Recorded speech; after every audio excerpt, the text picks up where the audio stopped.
Good afternoon and Salam Malaysia Madani. You're watching Updates at Noon with me, SAHIH. Making the headlines today. Government to tighten laws protecting Malaysians from work scams.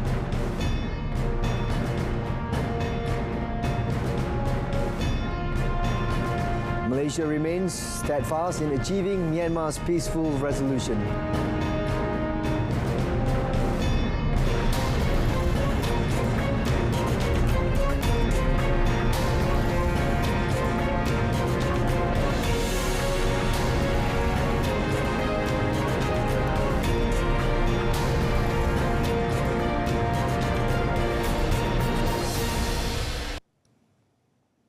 The government is considering tightening laws to protect Malaysians from being conned by syndicates offering fake job offers abroad. Speaking to reporters after ending his two-day work visit to Thailand, Prime Minister Datuk Seri Anwar Ibrahim said there were many who became scam victims as the syndicates were hiding abroad, including in Myanmar. Kita telah ambil pendirian yang agak tegas ini. Tapi juga kita juga ajak rakyat supaya lebih peka dengan perkara ini. Orang yang menipu ni sentiasa dan dia berselindung di beberapa negara seperti di Myanmar. Jadi kita tidak boleh umpamanya dengan mudah mengizinkan diperdaya. Sekarang ini dari segi Menteri Fahmi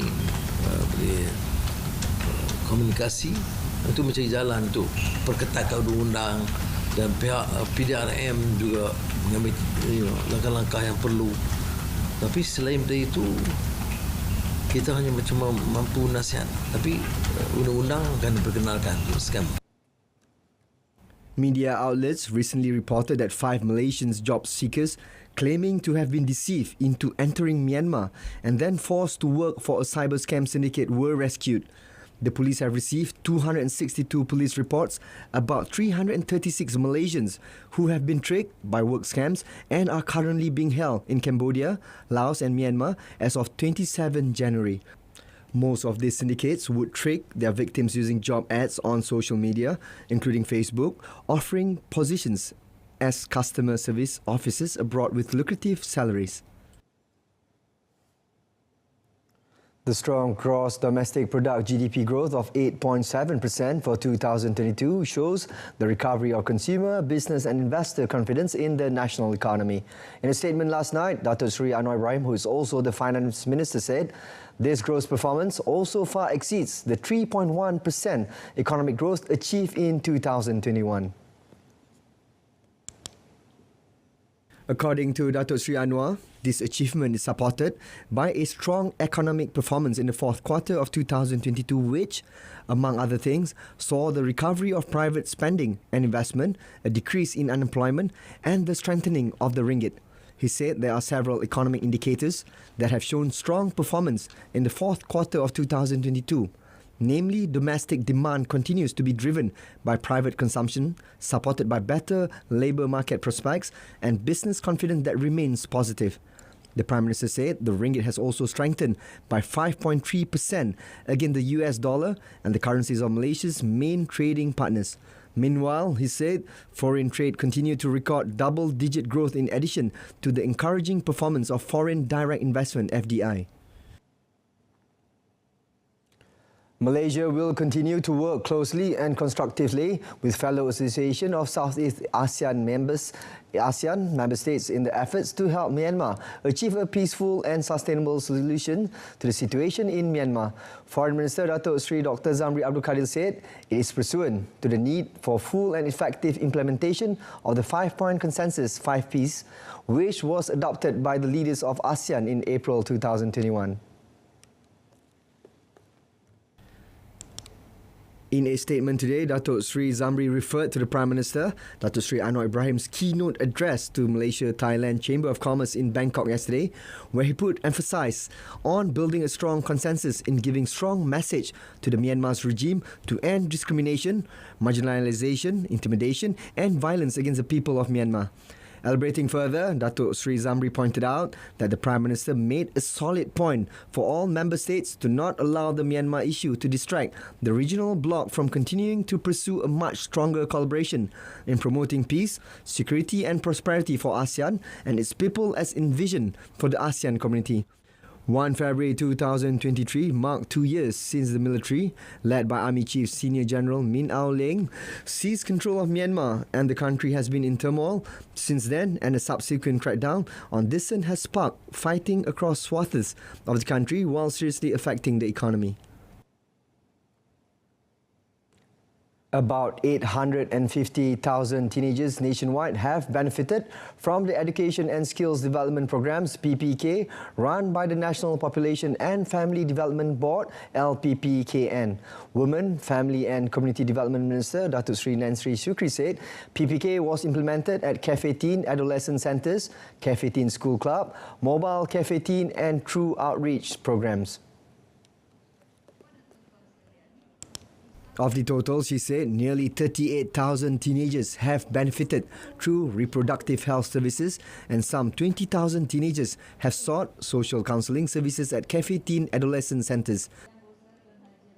Saya percaya kita perlu menambahkan lagi, bukan kerana because of the figure, but because manfaat yang mereka boleh perolehi daripada program ini. Bagi saya ini satu aktiviti yang amat kita galakkan dan harus ditambahkan ataupun ditingkatkan penyertaan remaja-remaja, malah yang masih bersekolah kecil-kecil lagi, supaya mereka biasa melihat aktiviti yang lebih berunsurkan aktiviti sehat.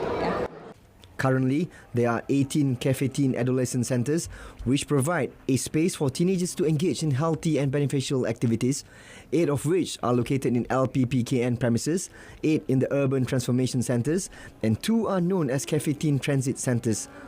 On the Cafe Teen outreach truck, Datuk Sri Nansri said it would provide mobile services to teenagers in various locations, including rural areas, adding that the program aims to benefit 6,000 teenagers this year. Lance Corporal Adrian Daintin, the commando who is feared to have drowned after going missing during a dive training in the waters of Pulau Undan on Tuesday, was confirmed to have been following set standard operating procedures (SOP) and was unlikely to have been negligent. Deputy Defence Minister Adli Zahari said the SOP for the training prioritised safety with complete equipment, but further evaluation would continue due to various possible factors, including swift currents or choppy conditions that caused the incident. Jadi SOP itu semua kita ikut. Cuma memang kita tak nafikan dalam apa-apa pun kemalangan ataupun perkara-perkara yang berkaitan, memanglah kita akan membuat penilaian dan penambahbaikan kepada sistem yang kita yang sedia ada. Speaking to reporters during a visit to the search and rescue operation, he said the dive was at a depth of 60 feet and continued to 120 feet, and that Adrian was not in the first group but the second that made the dive under the same SOP. Adli added that all other dive activities would continue as long as safety factors and personnel equipment were prioritised, and they had no plans of suspending the training. The SAR operation, he added, will also continue for several more days, with the search area expanded to include the southern area in Batu Pahat and the Northfield Port Dickson. The Malaysian Armed Forces ATM have sent 106 medical personnel, including 14 experts of various fields and 12 medical officers, to join the humanitarian aid missions for victims of the earthquake in Turkey. ATM Medical Services Director General, Lieutenant General Dato Dr. Zulkifli Mat Juso said the medical team is departing for Turkey in stages. Kita menyediakan tim trauma, pasukan yang perubatan trauma yang diketuai oleh Brigadier Jeneral Datuk Dr. Amran dan beberapa pakar yang lain, iaitu pakar bedah am, pakar ortopedik, dan juga kita juga mengambil kira kepulauan-kepulauan seperti pakar perbidanan dan sakit puan dan juga pakar kanak-kanak yang saya dimaklumkan amat diperlukan buat masa ini. Speaking to reporters at the Kuala Lumpur International Airport, KLIA, before departing for Turkey last night, he said the medical personnel sent were based on the possible injuries sustained by the earthquake victims. Lieutenant General Dato Dr. Zulkifli added that ATM would build a Stage 3 Malaysian field hospital in Turkey for a period of 6 weeks to provide humanitarian aid to the victims there. The field hospital is greatly needed as medical facilities in the disaster area have mostly been destroyed, which has limited the capacity of medical facilities to provide effective treatment.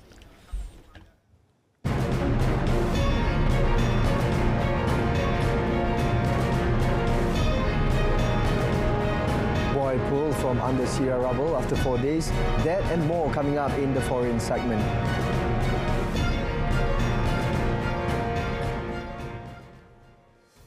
Rescuers pulled 4 people, including a 6-year-old, alive from the rubble in Syria on Friday, 4 days after a devastating earthquake killed more than 22,700 people in Syria and neighbouring Turkey. Volunteers in the rebel-held northwestern town of Jandaris pulled shell-shocked Musa Hamidi from under the wreckage of a crumpled building as dozens of residents cheered them on. In the government-held town of Jableh, state news agency Sana said emergency teams pulled 3 people alive from under the rubble.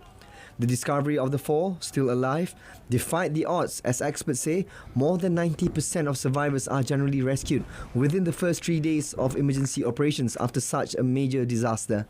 The little boy's bruised face was covered in bandages after medics gave him first aid on the spot in Jandaris, one of a string of rebel-held towns that was heavily damaged by Monday's quake. Rescuers and residents have been racing against time to find survivors with few means at their disposal, sometimes digging with their bare hands or using household utensils to remove the collapsed mansarde.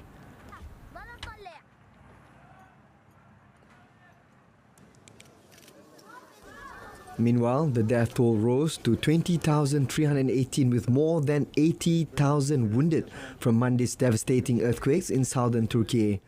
The 7.7 and 7.6 magnitude earthquakes centered in the Kahramanmaraş province affected more than 13 million people across 10 provinces, including Adana, Adiyaman, Diyarbakir, Gaziantep, Hatay, Kilis, Malatya, Osmaniye and Salunfa.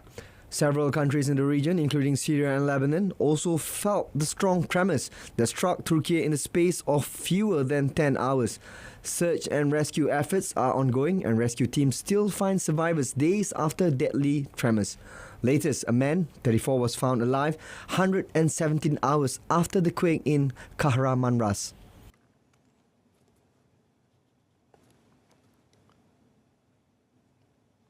President Joe Biden and his Brazilian counterpart, Luiz Inácio Lula da Silva, said Friday at the White House that the 2 biggest countries in the Americas have successfully seen off attacks on their democracies and will now work together on fighting the climate crisis. Meeting the Oval Office, Biden and Lula expressed solidarity over their similar path. Biden defeated Donald Trump in 2020, but 2 months later, a mob of Trump supporters stormed Congress, believing his conspiracy theory that had been the real election winner.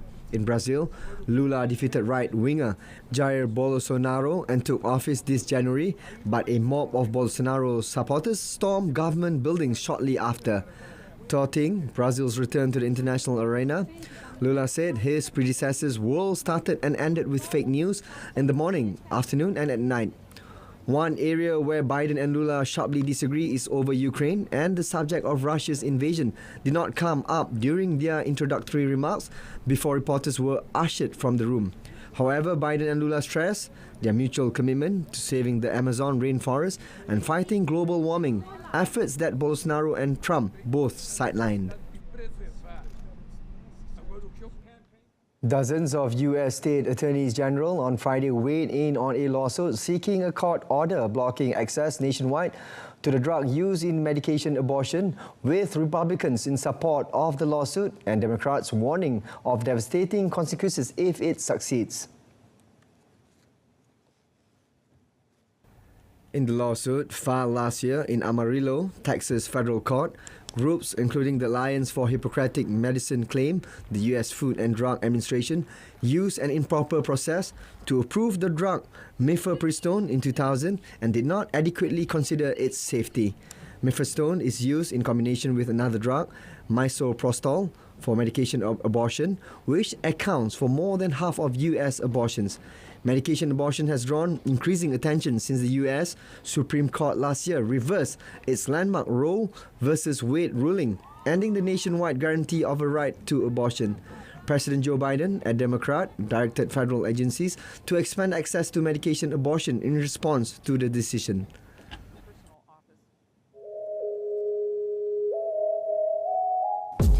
Why do we tell you stories? Relevant, New, efficient, accurate.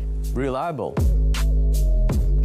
We bring you extraordinary stories from around the world, from politicians, bankers, and even your favorite celebrities. This and many more on RTM's English News.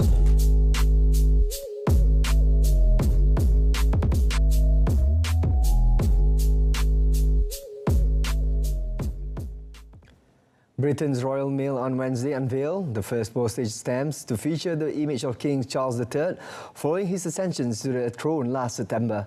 The new so-called definitive stamp, intended for everyday use and consisting solely of the monarch's head, the stamp's value and a barcode, will go on general sale from 4th April.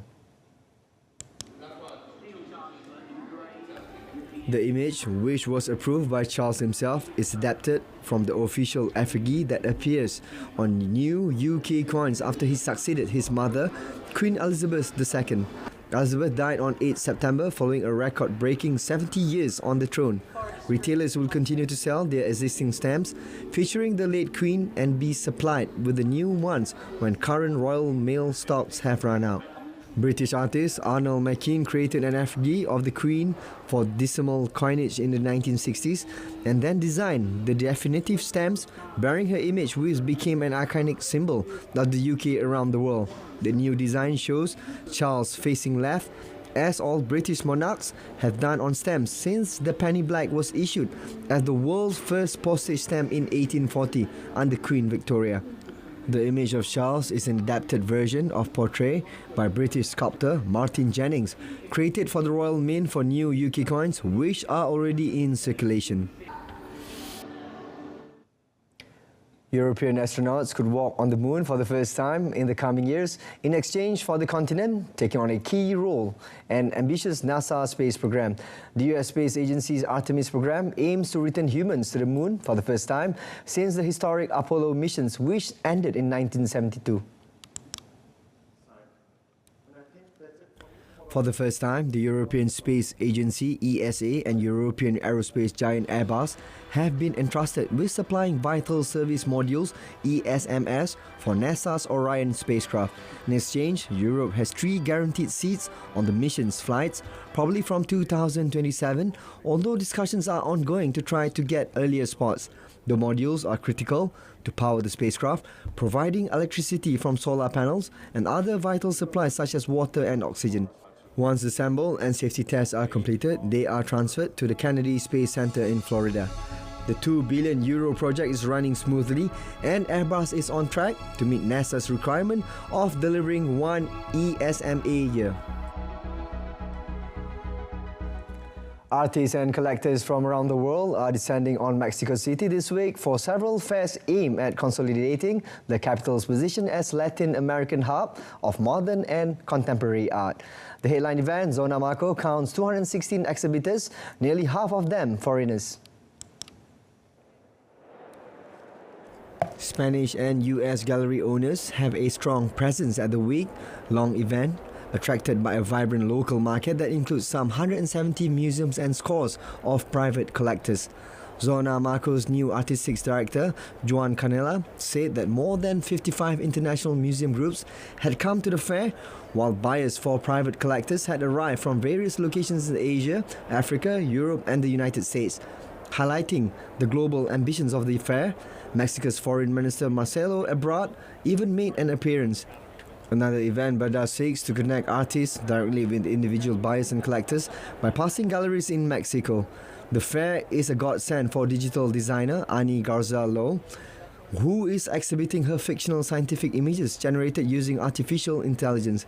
Two other events are also being held this week: the Material Contemporary Art Fair and Salon Acme, described by organisers as an art platform created by artists for artists.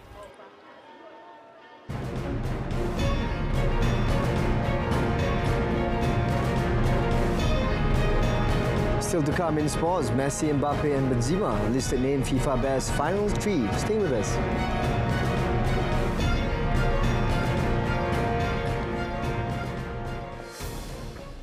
The Malaysian team may be targeted for a top 4 finish at the Asia Mixed Team Championship BAMTC 2023 beginning Tuesday in Dubai, but men's double ace Aaron Chia has a bigger ambition.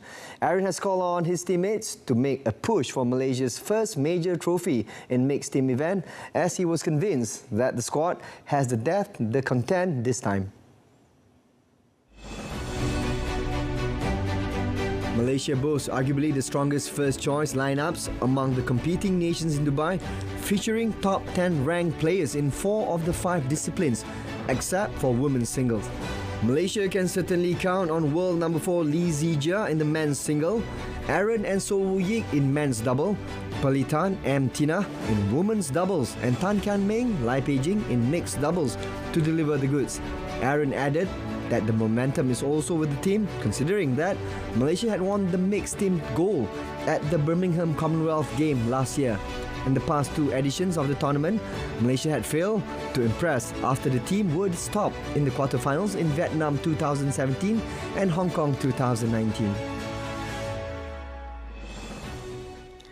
A complete analysis of push-out rates by pushers will be the main agenda for national hockey legend S. Kuhan in sharpening the capabilities of all national hockey teams, including the junior team, to score goals when faced with penalty corners. Kuhan, who has been appointed the national team's penalty corner advisor, said the analysis would also be conducted to sharpen the skills of stoppers and flickers to push the ball into their rival's goal. Kuhan also said he had no intention of making big changes to techniques used by the national men's hockey squad currently. Kuhan, who was an expert in taking penalty corners during his time in the national squad, wanted to focus instead of reinforcing the mental strength of the Speedy Tigers players and help them in goal-scoring aspects. Time saya main dengan sekarang is totally different lah. Ada banyak perbezaan dari segi teknik, and even yang paling ketara ialah yang kita semua lihat dalam Piala Dunia ialah short corner defense lah. So kita boleh lihat yang ramai pasukan pun struggle untuk score goal. Only a few teams, top teams maybe macam Australia and all these teams yang dapat score lah. So dari segi itu saya akan duduk dengan Arul and analyse first lah where did we go wrong and macam mana kita boleh improve lah. On the Speedy Tigers' performance at the recent World Cup, the former national defender was impressed by the level of confidence shown by the team, especially by the upsetting high-ranked New Zealand 3-2. Sarawak is ready to host the 2024 Malaysia Games Sukma if given the opportunity to hold the responsibility. However, Sarawak Premier Tan Sri Abang Johari Tun Oping said the federal government would need to inform the state earlier so that it would be able to repair and upgrade all existing sports facilities and infrastructures. Elaborating further on the matter, Tan Sri Abang Johari said Sukma is important for the development of sports to the international level. He added Sarawak is ready to distribute a special allocation for sports development and wants to jointly develop national sports and improve the quality of national athletes. He said he has also suggested to Youth and Sports Minister Hannah Yeoh during a recent meeting that the hosting of Sukma is rotated among the states like in Kuala Lumpur, Sabah and Sarawak. He said the organisation of Sukma should comply with a certain standard and consistency so that Malaysia is capable of producing world-class athletes. Argentina forward Lionel Messi is on the shortlist for the FIFA Best Male Player Award, joined by Paris Saint-Germain teammate Kylian Mbappe and Real Madrid striker Karim Benzema. Messi could win his second The Best Trophy award after leading Argentina to their third World Cup title by beating Mbappe's France in last year's final in Qatar, scoring 7 goals during the tournament and earning his second Golden Ball. World Cup Golden Boot winner Mbappe and France's 2022 Ballon d'Or winner Benzema feature for the first time among the 3 finalists. Spain midfielder Alexia Putellas could claim the Best Women's Player award for the second year in a row, despite being sidelined since July with a knee injury.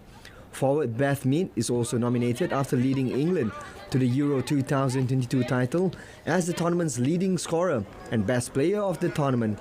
United States forward Alex Morgan, who was a finalist in 2019, completes the list.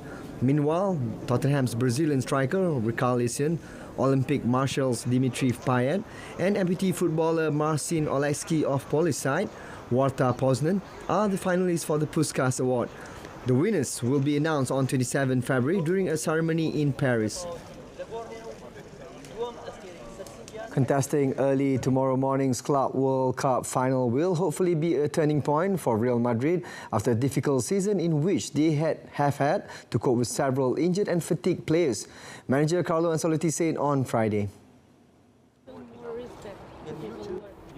Should the Spanish champions beat Saudi Arabia's Al Hilal in the showdown in Morocco, the Italian coach believes it will provide a major boost to his players who are chasing multiple trophies this season in the Champions League, La Liga and Copa del Rey.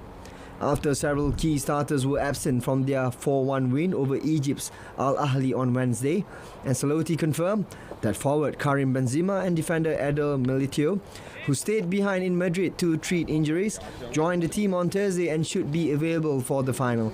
Al Hilal shocked South American champions Flamengo 3-2 in the semi-finals, and Ancelotti is looking forward to taking on familiar foe Brahim Diaz, the Saudi Arabian club's Argentine manager, in the showpiece. Russian athletic stars are no strangers to being barred from international competitions, and the prospect of missing next year's Olympics over the invasion of Ukraine has piled onto years of frustration towards global sports bodies.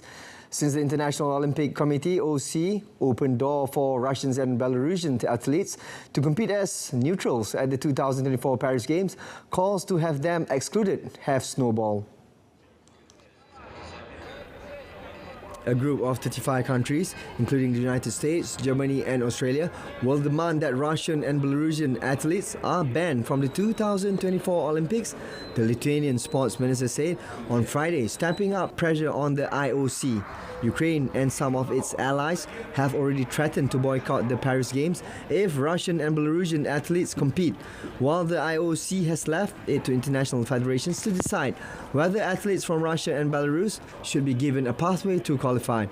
2015 world champion in the 110-meter hurdles event, Sergei Shubinakov, said he was avoiding reading the news about Russia's Olympic prospects.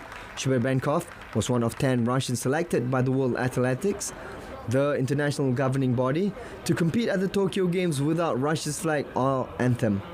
Meanwhile, former sprinter Irina Privalova, a 4-time Olympic medalist who now serves as a deputy head of Russia's Athletics Federation, dismissed the suggestions that the dissidents among Russian athletes could be allowed to compete as refugees. That ends updates at noon. Wrapping up with a reminder of our top story: government to tighten laws protecting Malaysians from work scams. Tune in to News at 10, coming up at 10 p.m. on My Free Views, saluran Berita RTM. Till then, I'm SAHIH. Have a pleasant weekend and salam Malaysia Madani.